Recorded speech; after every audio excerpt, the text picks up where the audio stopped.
Hola, mi nombre es Ale y el día de hoy vamos a aprender a calcular la probabilidad de que este despachador de lunetas arroje una luneta azul. Para ello tenemos la fórmula, que es el número de eventos clasificados como A entre el número total de eventos posibles.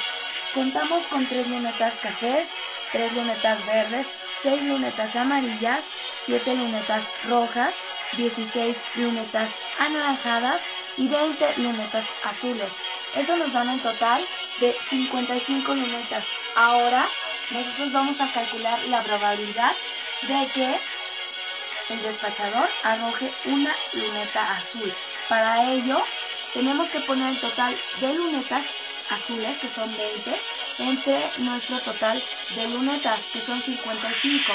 Por tanto, la probabilidad nos da como resultado 0.3636. ¿Qué dicen? Vamos a intentarlo. Vamos a vaciar nuestras lunetas.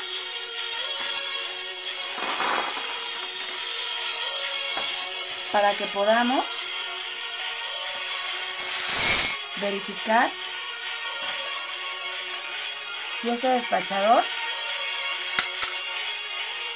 nos arroja la luneta de nuestra preferencia, que es la azul.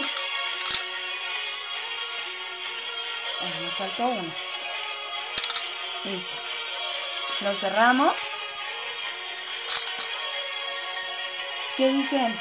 Hoy la suerte está de nuestro lado, pero no solo es eso, es la probabilidad que obtuvimos de 0.3636. Bueno, yo me voy a seguir comiendo mis lunetas. ¿Gusta? Hasta la próxima.